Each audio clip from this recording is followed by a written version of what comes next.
Good morning, everyone. I hope you can hear me. My name is Leslie Weber. I am the Director of Curriculum for D205. Welcome to New Educator Academy this week.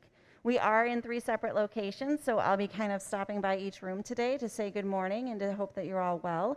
If you didn't get a chance, we do have some breakfast, kind of tidied up in little boxes for you, but we hope that you enjoy it. This week is filled with a lot of learning, and I know a lot of information. But know that by the end of the week, you'll have some time in your buildings to meet with your instructional coaches, your mentor, and your building principals. And they'll help you kind of figure out what to prioritize in your first couple weeks here in D205. Please feel free to always reach out to me. I know some of you are still waiting on a few things, but we'll make sure that you're ready to roll in the next few days. I'd like to introduce to you our superintendent, Dr. Dave Moyer, and he's going to open us up this morning and introduce a few of our board members as well. So welcome and enjoy your time here. Thank you. Good morning, everybody. We know that this school year will be hopefully like no other ever again. At the same time, that makes our responsibility even more important based on the circumstances. So we here have been spending a great deal of time this summer working on developing a plan that gives us flexibility, depending on the circumstances throughout the course of the year, to deliver uninterrupted instruction. And I'll talk about that a little bit. But it's going to be a challenge, and we recognize that. And we know that you're going to have to make a lot of adjustments compared to what you're used to. We want to be supportive. We don't expect you to be perfect. We know that this is something that nobody's ever done before, and we know that we're all going to be learning together. So with that, I just want to acknowledge, I'm going to spend my time talking about what the district believes in terms of how we best serve students. I'm going to set the stage for that, but I don't want to jump into that later without acknowledging the fact that I know that you're going to be faced with a lot of very, very unique challenges, and we respect that, we honor that, and we want to try to help you be successful. So with that, I'm going to introduce the board president, Kara Caforio. She is in her 4th year on the school board. She's been involved in the district in various capacities for over a decade for sure, and is in her 3rd year actually as the board president. So she is going to welcome you, and at this point, I will turn it over to her.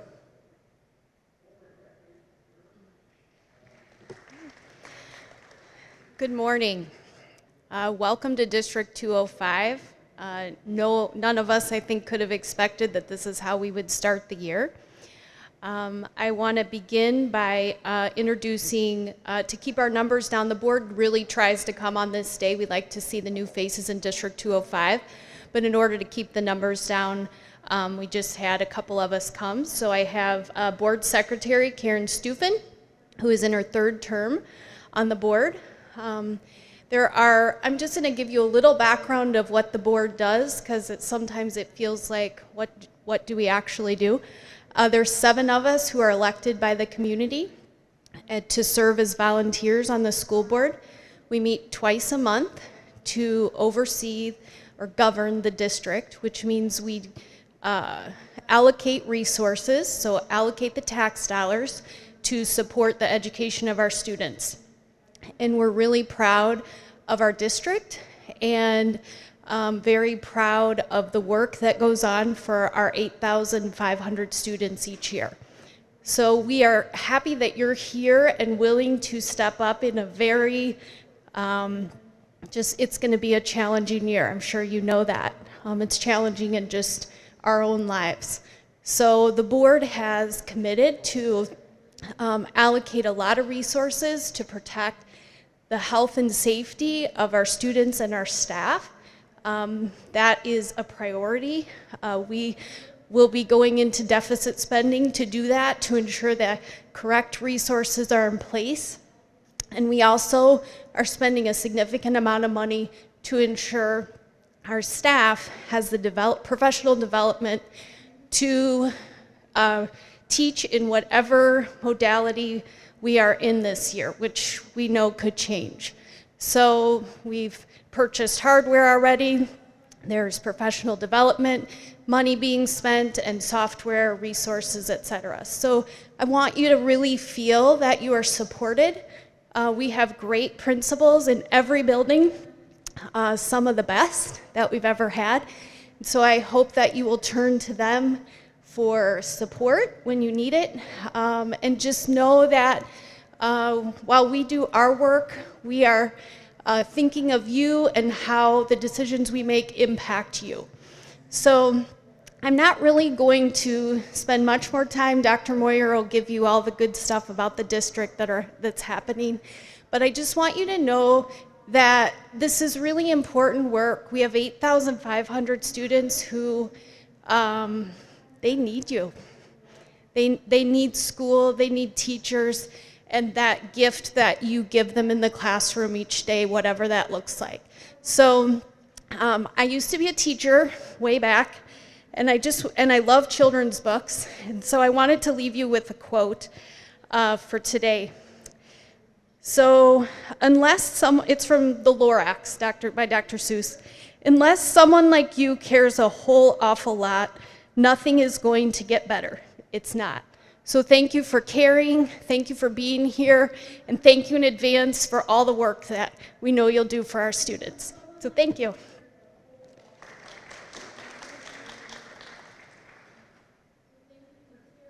All right, everybody. I'm back. And I want to start this out by just highlighting a couple of things. We've had a lot of accomplishments over the past several years. We've been recognized nationally for some of our innovative work that we've been doing, and we have done some significant improvements in programming in various ways, and I'm not going to dwell on a lot of that, but I'm going to hit a couple highlights from last year. We were named by the Illinois Association of Supervision and Curriculum Development as the exemplary district in the state of Illinois for overall excellence in whole child education. The 5 categories, they pick a school for each category and then one for overall excellence, and we were chosen as the top school in the state for healthy, engaged, safe, supported, and challenged learning environments. And I believe that that's an outstanding testament to the work that so many of our people have been doing for the past several years. We also started a business incubator program. We started and are expanding our blended learning opportunities for students. We are going to be in our 3rd year of 2-way dual language Spanish immersion programming in the district. We are expanding our Project Lead the Way programming. We are focusing on interdisciplinary learning, and one great example of that this past year was the work that one of our Sandburg 8th grade teams did. And this will be our 1st year where we have an all-day kindergarten option for families in the district. So it's been a lot of great stuff, and I'm very proud of the work that a lot of people have done, and you're going to be able to come in and help us carry that torch forward. So at this point, I'm going to move around a little bit.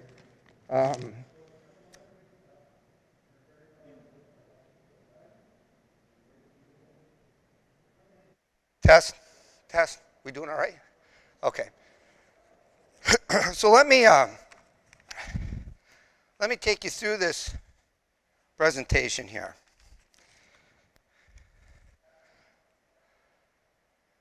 So I'm going to talk a little bit about our district's operational plan. And it starts with our vision. And our vision is very simple. Everybody should be able to recite this on a regular basis. You should not have to think deeply and process for a long period of time. It's very simple. All students graduate college, career, and life ready. Really, I don't know why that happened. Get me back into the presentation there. But really, when you think about it, you could just shorten that up to say life ready.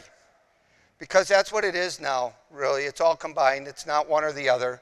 So in order to be life ready, we think you have to focus on the 6 C's of creativity, which I'll come back to in a little bit, critical thinking, character, citizenship, collaboration, and communication.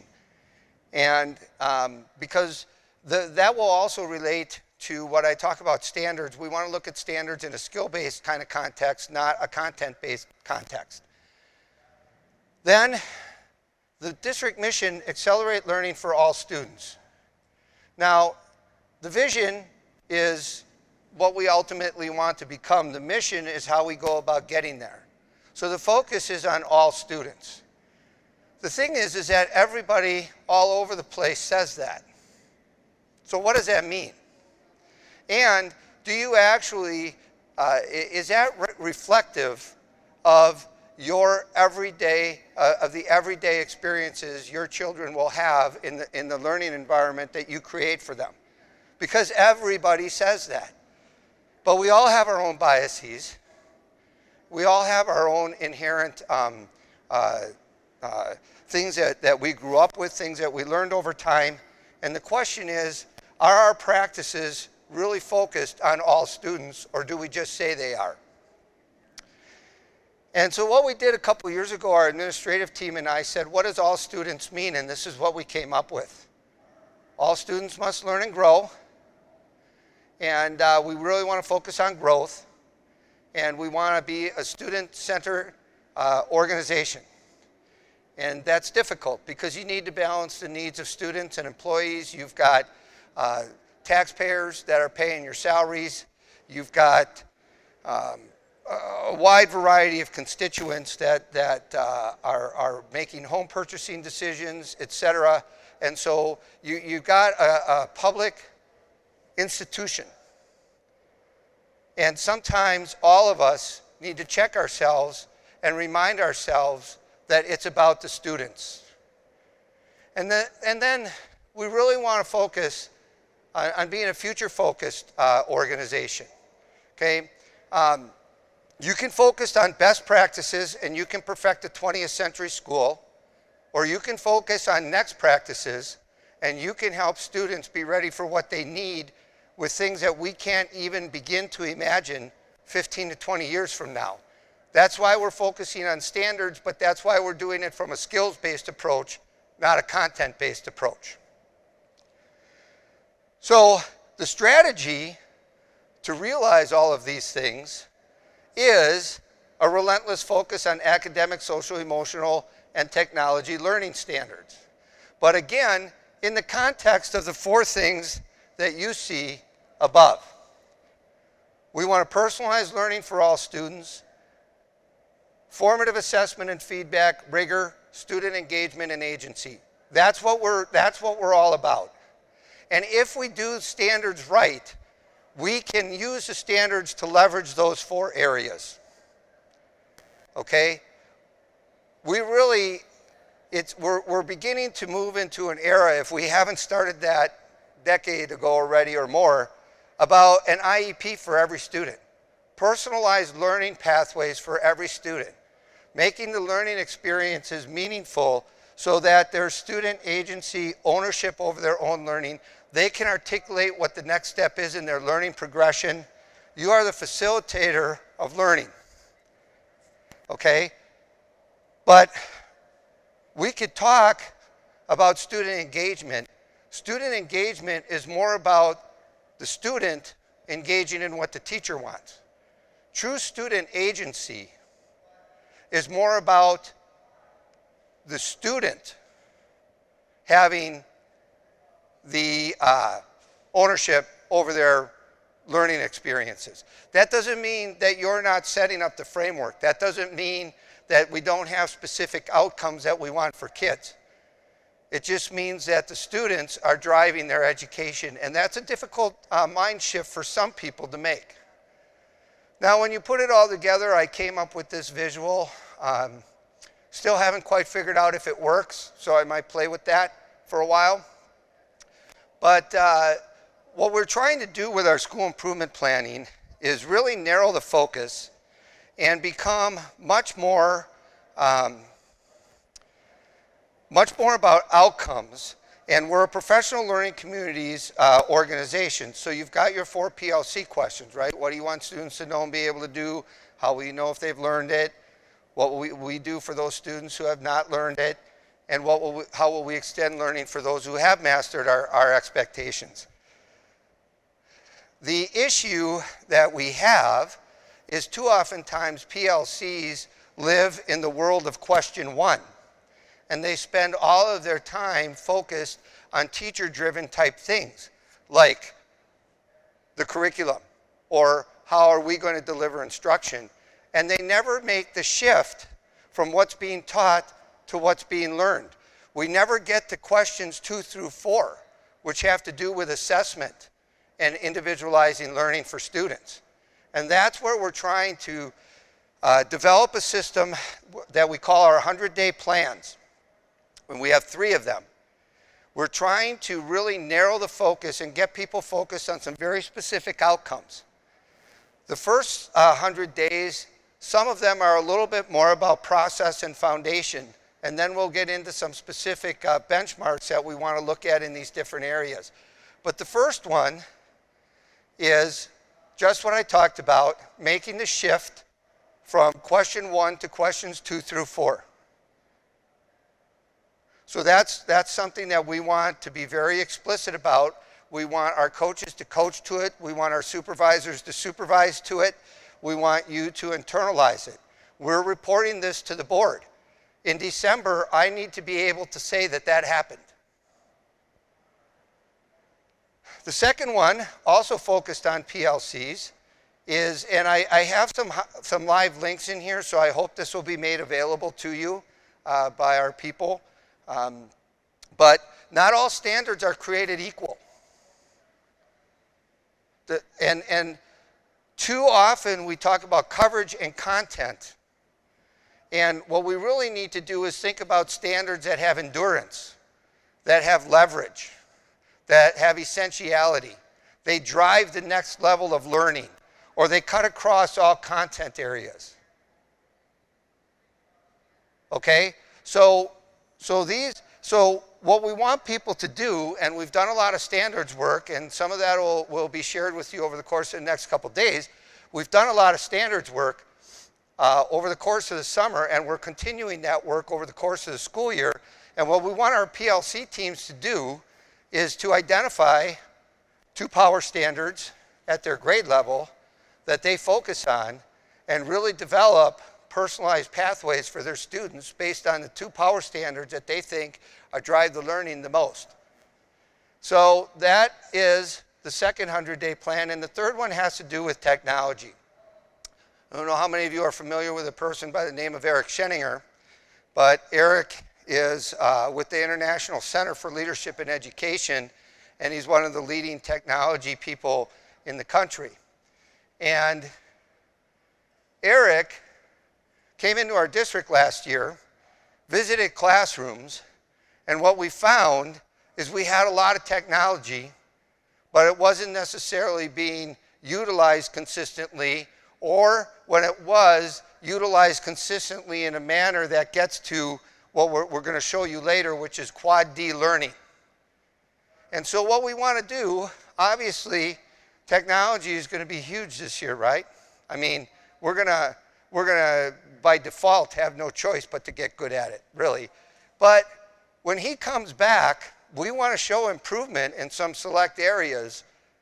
So the first semester, we want to spend identifying some very targeted areas, and we will embed that in our work. And then the second semester, when he comes back and visits our classrooms, we want to see improvement over where we were last year with our use of technology. All right, so these are some of the things that are identified in our operational plan. The bold-faced ones are the ones that we developed 100-day plans around. And then the last thing I'll talk about here before I close out with some thoughts is the master facilities plan. We were fortunate in that our community 2 years ago supported a $168.5 million referendum to build 2 new elementary schools, have a major renovation of a 3rd that will give us a room for all-day kindergarten, and then also various other projects across the district that have to do with safety and security upgrades, some technology infrastructure, some athletic facilities, the auditorium at York High School, for example, right up the road here, up the hall. And so this year, any of you at Edison? Okay, so when you go over there, you're going to see some of the construction. It's really cool when that stuff starts coming out of the ground, so it's fun.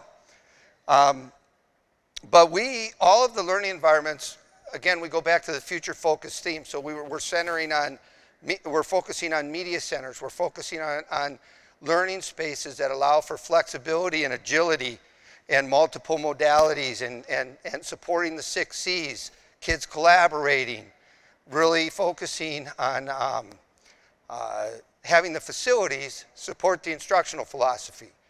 And those are the things that are going to be happening over the course of the next couple of years. So if you're at Lincoln, Lincoln is coming down this summer. And Lincoln students will be going to Edison, Hawthorne, and Bryan. And then the following year, there will be a new Lincoln. And in addition to that, Edison will be completed over the course of the summer. And then we're replicating that process the following year with Field. And then the third phase will complete all the outstanding work at all the rest of the schools that's still hanging out there, because we had to bond this out in various different phases to help level out people's tax bills and other things like that you probably don't care about. But that's what's going on, and we're going to have some new facilities, and it's very exciting. Trust me, for those of you who are going to be at Lincoln this year and Field this year, you will know why this construction project is so exciting. Some of our older schools have seen better days. All right, so the opening of school plan, we will be in person at early childhood. We recently switched, and this is moving quickly, and one day to the next, different factors could be involved in the decision making, but we'll be in person at early childhood. We will actually be hybrid in grades K through 12. In order to preserve the social distancing, we could not have full in-person at our elementary schools. We didn't have the capacity for that. There will be a remote option for all parents. Our parents overwhelmingly wanted in-person or hybrid learning. They wanted their kids to have more direct contact with teachers. I think our teachers worked really hard and did a good job under some incredibly challenging circumstances last spring. But at the same time, everybody thought that was going to be, a short-term fix, and that ended up extending over a period of time. And as people got more and more anxious and more frustrated, they got more and more disappointed in feeling like they were teaching their kids at home, and that, that the remote learning just wasn't working to the extent that they would like to see. So we've invested a lot of resources, $70,000 this last week alone in training for teachers, 3 days this week in training for teachers, and we had several other classes run this summer as well. Our instructional coaches, and like I said, a lot of our focus this year, even one of our 100-day plans, is going to be on technology. Our community is expecting that remote learning is of high quality. And I'm telling you that so you know. But I also want you to know that I understand that it's not going to be perfect day one. And I don't want you to feel that way. I just want you to know that it's important to our community that we do a good job in that area. All right, so a little bit about our instructional philosophy. I talked about personalized learning, and what you need to realize, or what I shouldn't say what you need to realize. What I think is important is that when you float terms around, you have a common definition of what you're talking about.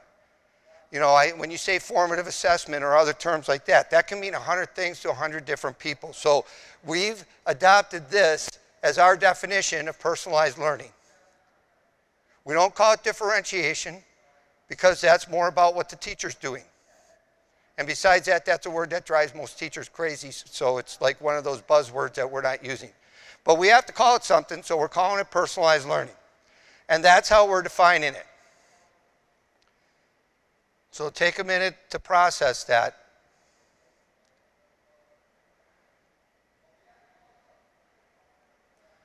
All right, so the other definition that I think is important is we want to really focus on innovation.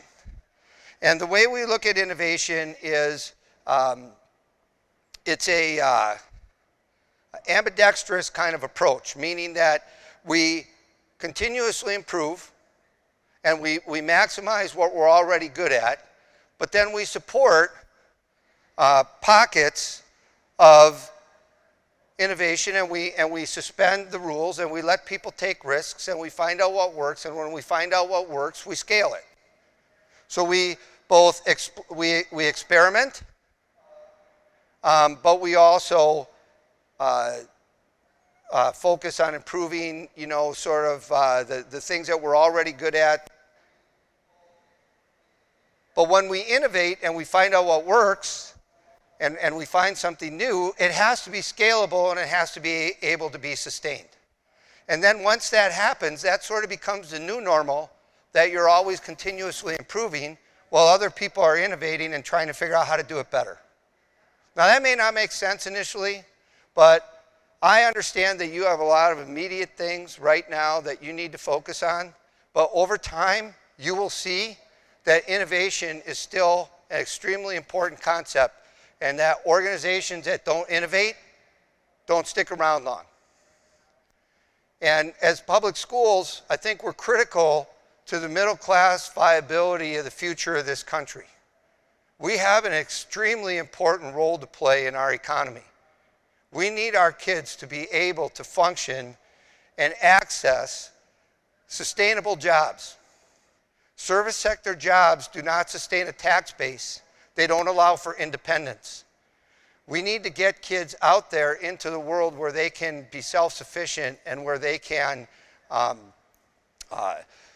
be able to continually access new jobs, new opportunities as companies evolve, as the economy changes. So public schools cannot be stuck in thinking that what we're doing today is always going to be good enough tomorrow. That's why we have to continue to perfect what we're doing now, but also continue to work on figuring out how to be viable for our students who are going to go out into a world, graduate your all elementary schools. 12, 15 years ago, did you think that the world was going to look like this? And that's what we're talking about.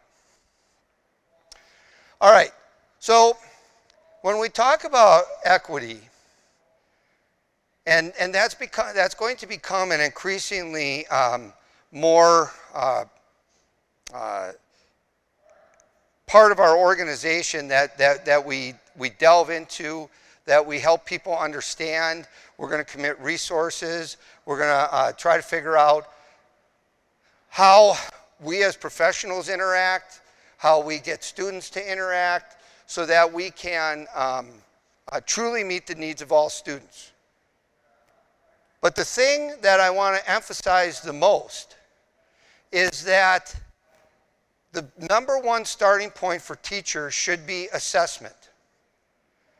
The number one thing that you can do to improve equity immediately, right out of the gate tomorrow, is to have solid assessment practices, to focus on feedback, to make sure that we are not grading students in ways that cause them to give up hope in their learning. We need to get good at assessment. Assessment in and of itself, to me, takes care of about 50% or more of the equity problem right off the bat before you even talk about anything else. And you can do that starting right away. We don't, we cannot mess around getting good at assessment, or we will never close these gaps that have been persisting. And it's about formative assessment and feedback. It is not about summative assessment and grades. Zeros decimate students. Zeros need to go away. The grading on the average must disappear. It's what they know at the end of the course that matters. Averaging their grades causes students who are disengaged in school to begin with to quit trying. So we have to get good at assessment. Now, we've been working with the International Center for Leadership in Education, and they used what's called the rigor and relevance framework. Rigor going vertically. You see the Bloom's taxonomy, and you see the new Bloom's taxonomy on the right, and look at one of our 6 C's, creating. And interesting, every time I do a word cloud exercise when I present across the country with any audience, and I ask them to list the 3 words that they think most support innovation, creativity is a word that always comes out. So creativity supports both rigor and innovation if you focus on creativity. Now, I'm not going to get into that a lot, but what I am going to talk about is that most standardized tests are written to quad A. Very low levels of rigor, very low levels of relevance. Because most standardized tests are written to that, most teachers teach to that. It's not unique to Elmhurst. It's universal. Okay, I'm just telling you, it's not meant to be critical, it's a fact. When we do push up into higher levels of rigor, things that we traditionally consider rigor are things like AP courses and that kind of thing. The problem with just staying there in what we call quad C is that you don't have the relevance. It's school for school's sake, okay? People are getting good at things in the context of an academic course or discipline. Or we make a mistake, which is very common, of confusing rigor with more. Okay? Rigor is not about doing, it's about thinking. And it's about the student thinking. You should never be working harder than your students. Okay? So when you get over here, now we get to relevance, and the most sophisticated level of relevance would be applying knowledge to real-world unpredictable situations. So what we're really trying to do is get up into quad D, the highest combination of both rigor and relevance, quad D learning. Okay? Now, I like this chart because when we talk about your standards work and you take a look at the verbs and you write your learning targets, you can influence rigor by the way you design your instruction. And if your assessments reflect those learning targets, you're in quad D.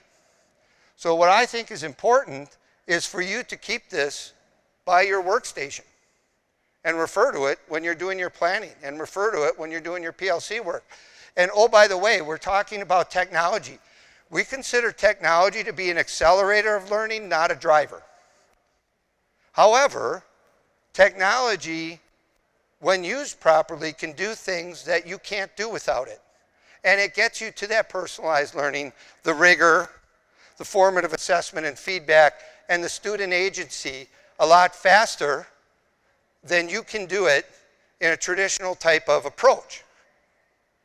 So when you are looking at how to incorporate technology into your units, look up at quad D and do those things.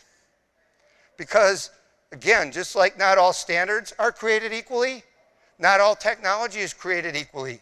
And a lot of people think they're using technology, but they're stuck in quad A. They're doing stuff that they don't need technology to do. So they're not leveraging it to get to quad D. So I like that visual a lot. And so what I'm going to say to you, just in closing, is that I understand that that sounds like a lot, and the reason why is because it is. The world is asking more of teachers today than it ever has. It never asked you to personalize learning for kids. It never asked you to get away from the average. It asked you to sort and select and send some kids here and some kids there. We got very, very good at that. But as the world's needs changed, have we? So yes, I get that it's hard. I get that it's hard. I also want to reinforce that we are lost without you. Our kids are lost without you. The next generation is lost without you. So it's very hard. It's also very worth it. The impact that you will make is worth it. It's going to be a journey. It's going to take some of you, if you've not taught before, it's going to take some of you years to figure this stuff out. That's why we have instructional coaches. Okay? Don't be afraid to use your instructional coach. They'll be your best friend. All right, that's it for me. Have a great day. Thanks, everybody.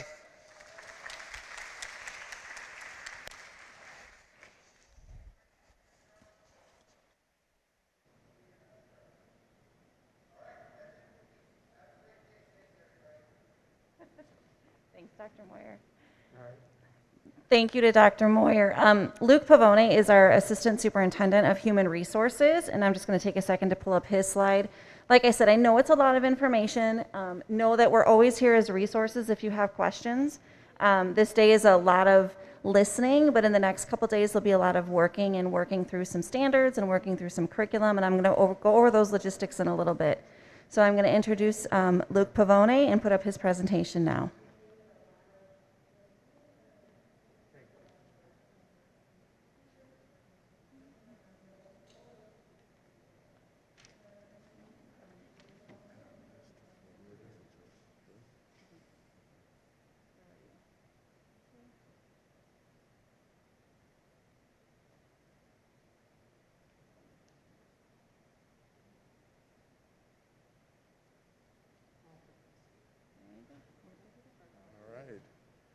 Hello, good morning, everybody. Thank you for being here today. As this is your new teacher orientation, this is kind of my new orientation as well. I just started with the district this past July. This is my 28th year, just a little background, my 28th year in education. I was a teacher for 4 years. I was a building administrator at all levels for 20 years, and then my 4th year now in the area of human resources. And yes, every day is a challenge, and especially 2020 is a year that we will all never forget. There's been definitely some challenges. I will say it was slightly easier to end a school year during a pandemic than as opposed to starting a school year during a pandemic. And we truly hope that this is a one-off, and we never have to deal with a situation like this again. Everybody's working hard, but as Dr. Moyer pointed out, our goal is to really be there for the students and bring, again, being safe and a sense of normalcy back to education. But at the same time, we want to make sure that we're doing it in the safest way possible for our staff and students.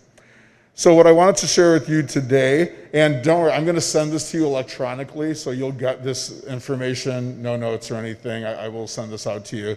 But I wanted to talk just a little bit about the evaluation process and student growth measures.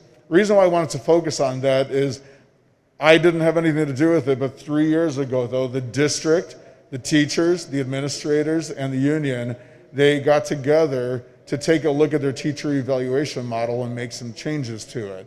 And, at times, we always try to maintain a great relationship with our unions, and sometimes, we don't see eye to eye, and it's nothing personal. But to me, as an administrator, when staff, administrators, and the union get together to really look at professional practice to help support our teachers, to me, that's just one of the biggest measures of collaboration.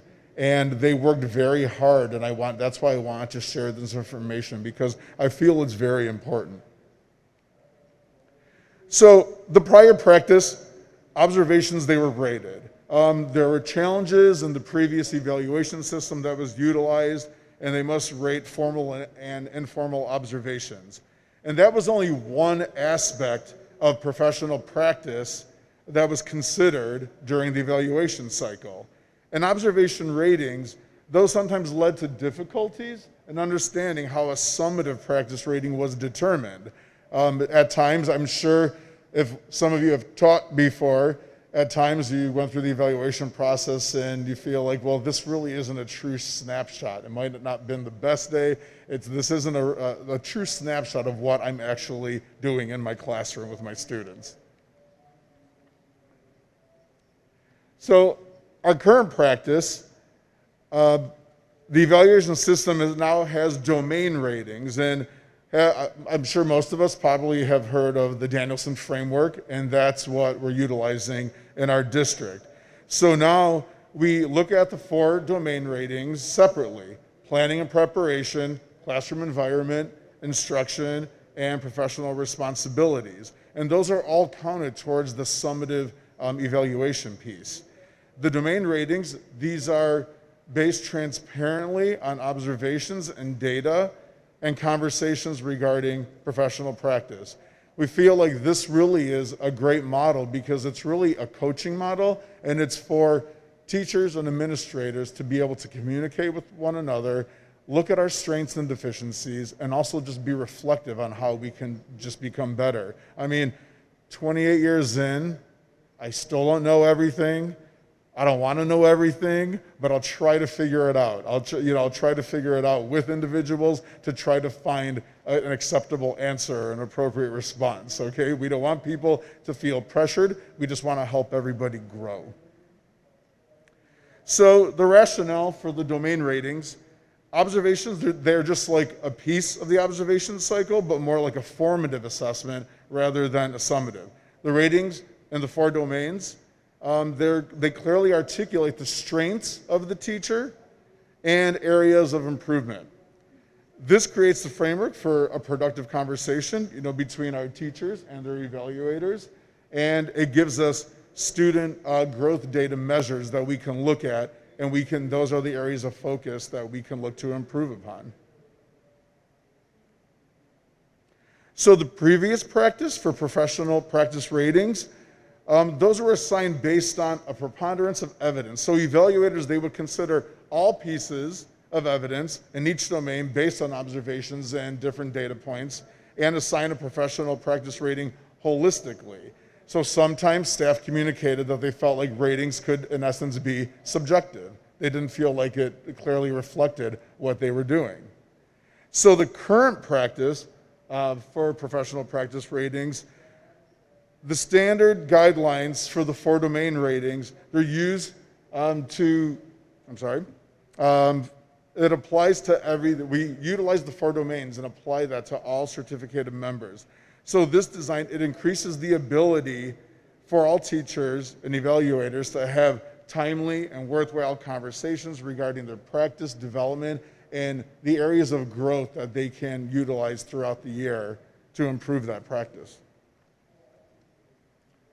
So the professional practice rating, to receive an excellent rating for professional practice, there must be at least 2 domains, 2 of the 4 domains, rated excellent, and no domain ratings below. And then there's some examples in each of the 4 domains on how an individual can achieve that excellent rating. And while we all want everybody to be excellent, at the same time, we also want staff to understand it's always a growth process. We want everybody to do our best, and we're going to support you.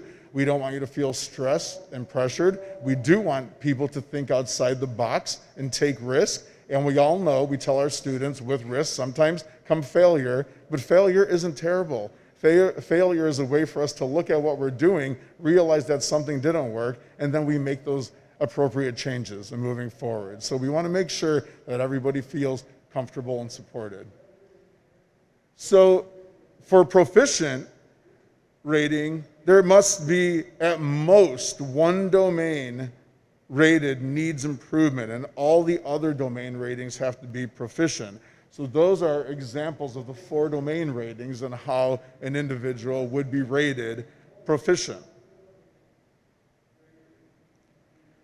For a needs improvement rating, there must be at most 1 domain rated unsatisfactory, with all other domain ratings at least a needs improvement. And again, some examples of how somebody would be rated a needs improvement, but also note though too, that 2 or more unsatisfactory domains, that equals an unsatisfactory professional practice rating.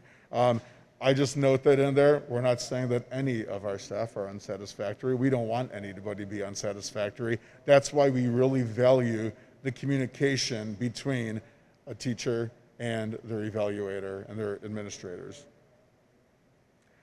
So the para concerns and feedback prior to the 2019-20 school year, because the model in Elmhurst just changed. Last year was the first year under the new model.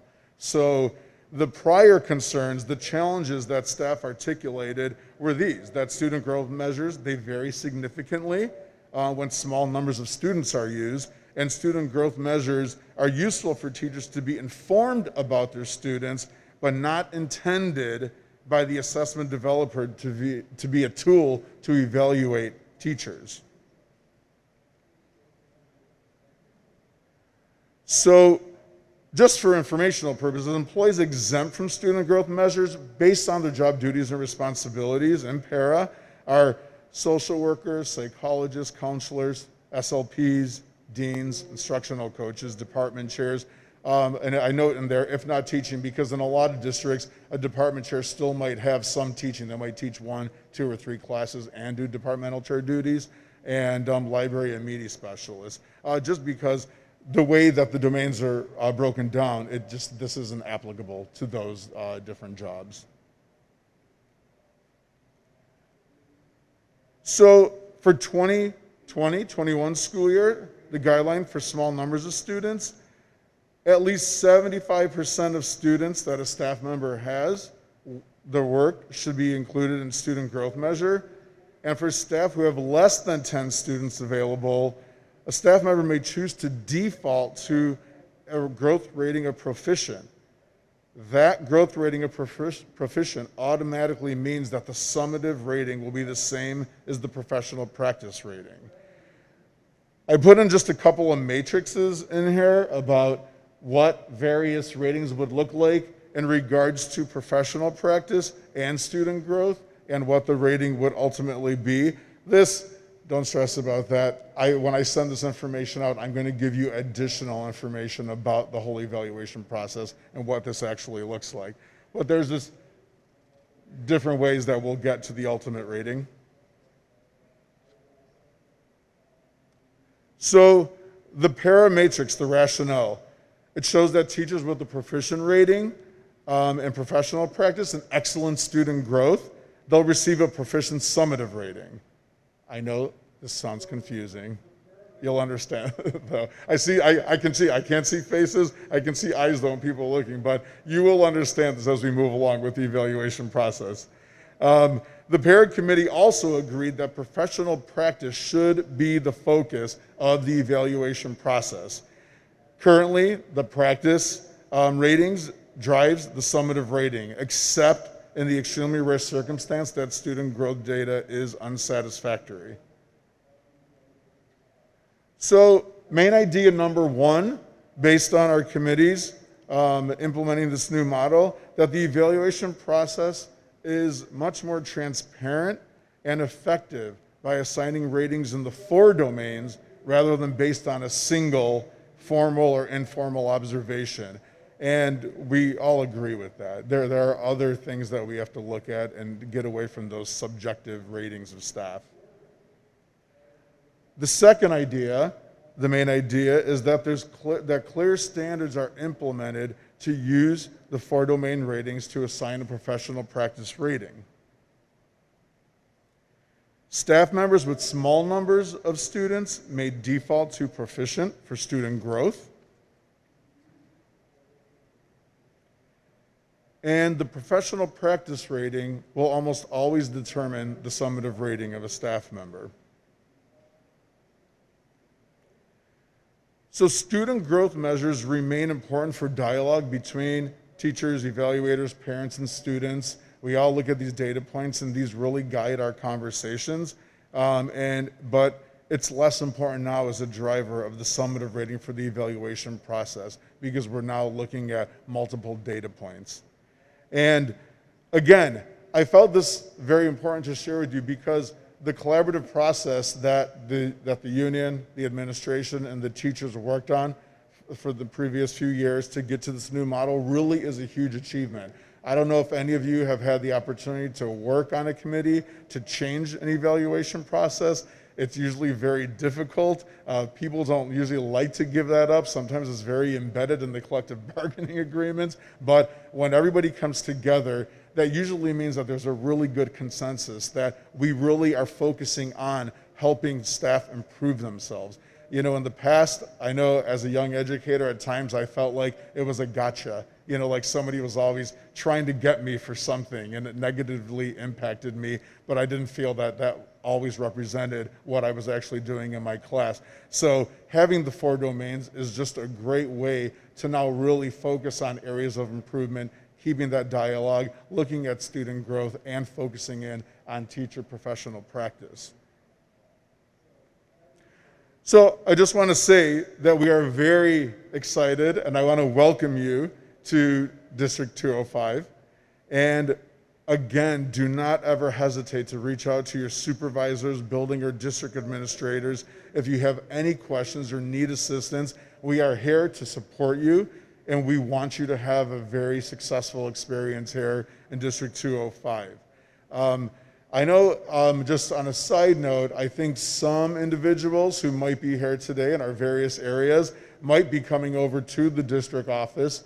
We have staff there because some people are still turning in some additional paperwork. I know some people might be picking up their laptops also today here at York, but we will be there. But I do want to note, though, and I'll send a message when I get back to the DO, that right now the district office power is still out from yesterday.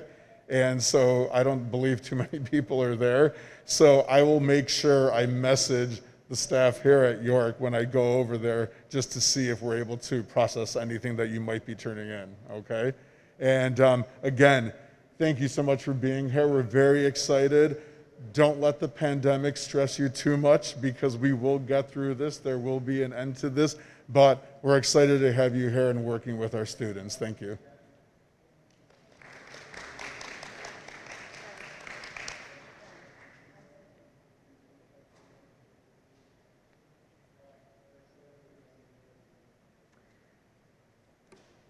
All right, thanks, Luke. I appreciate it. So I'm going to go over some logistics with you guys for the rest of the week. We do have some time, and then I'm going to give you some time to have a break. The next portion of the day is our instructional coaches. They are a huge asset to District 205, and they just recently, I think this is their 3rd year, where we've been able to have instructional coaches at all of the buildings to support our staff. And so they are a huge piece of helping teachers with some of those instructional things that we want and be able to support you in those practices. They're leading a lot of the learning this week.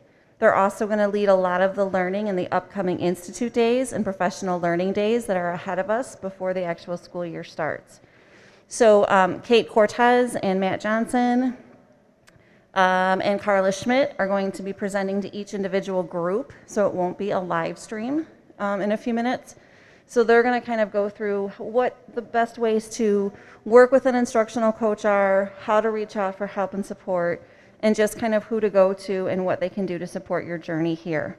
As far as logistics go, so today, and as Luke mentioned, so after we take a break, our coaches are going to give their presentation, and then I'm going to share with you a little information about the mentor program.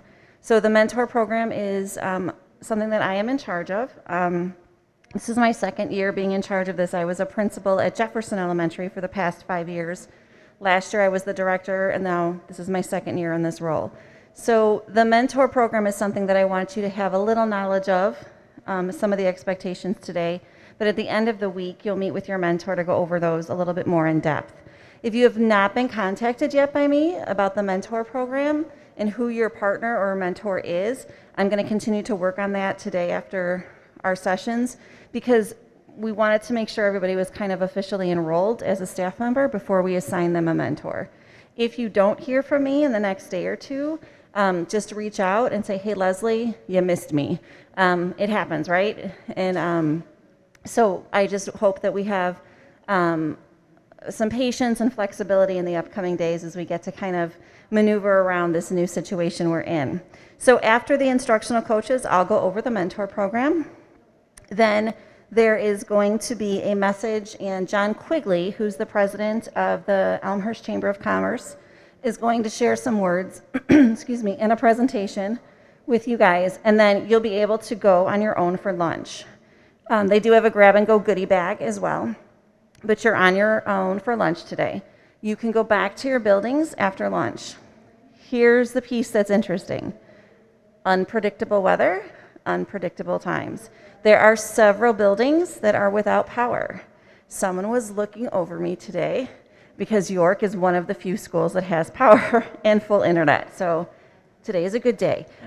So when you get dismissed later, if you go to your building and there's no power, or just go home and work from home, there's no way you can get anything done in a building that doesn't have power, and most of the administrators of buildings that don't have power aren't there. I can try to get an update by the time I dismiss you as to what buildings do have power and what buildings don't. Obviously, York has power, so those York high school teachers, you will go, when I dismiss you after Mr. Quigley speaks today, you will go to the AP office, and I will direct you there, and Adam Rubachek and Shahe, the principal, have your keys and everything you need. So a lot of these days, tomorrow we'll meet in the same location. So all of the 3 days, you're going to meet in the same location. So tomorrow you'll all meet in the location that you're currently at. There's not going to be breakfast on tomorrow, but there will be lunch.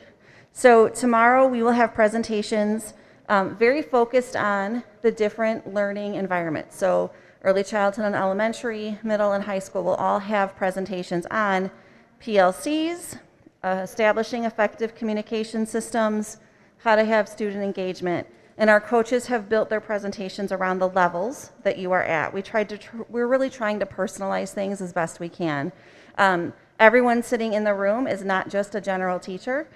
We have specialists, we have special education teachers, we have the gamut of our learning professionals with us today in this week. So we want to make sure that we're trying to meet the needs of all of you.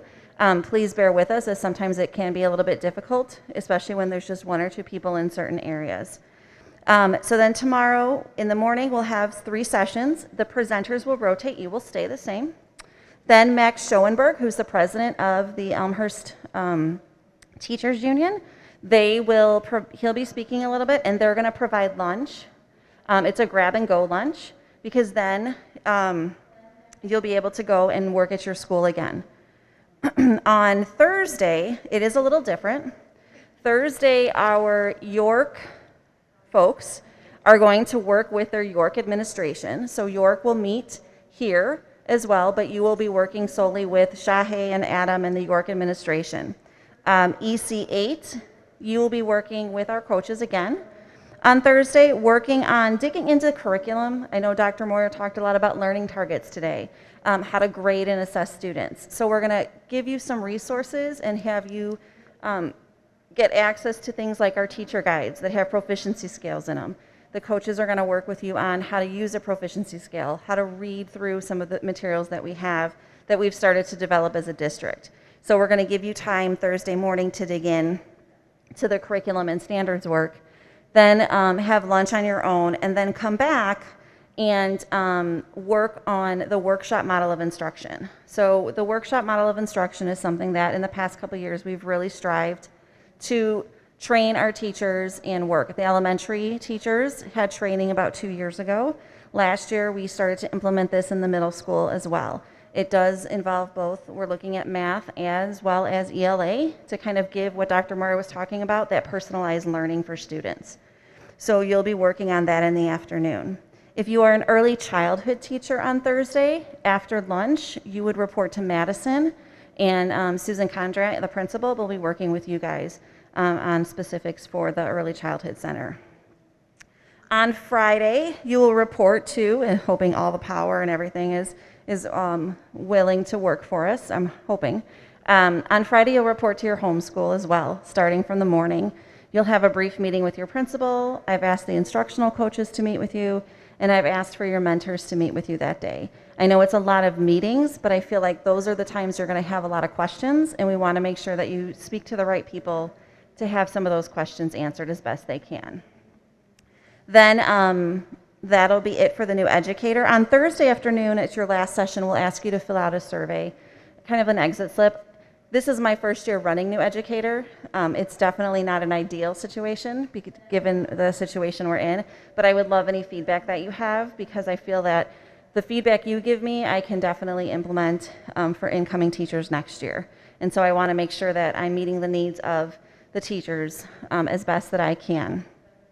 Typically, we do have all of our building principals, all of the board members here, and everyone here to meet you, to greet you, to say good morning, but we were trying to limit the number of people present, and we just wanted to be respectful of that. So it's about 9:12. I'm going to say, I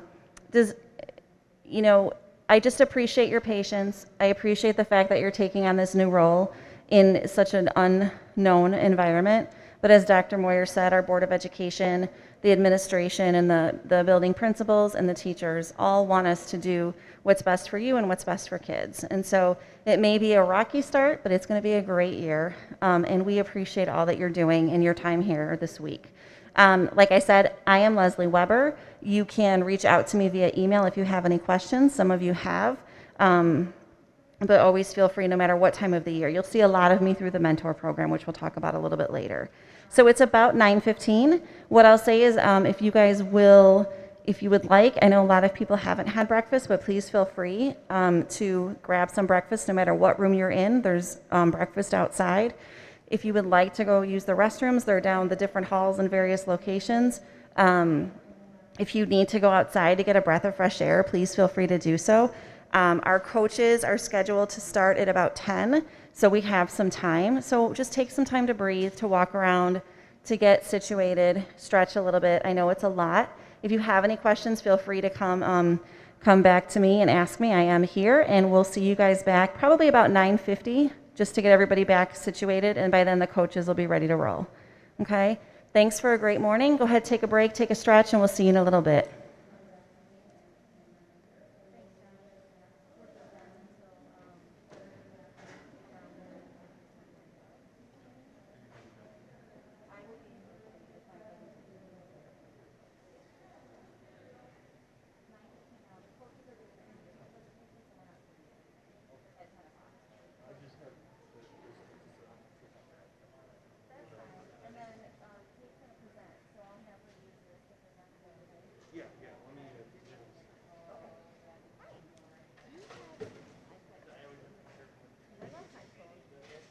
Yes, let me see if I can look it up, because there's a guest Wi-Fi.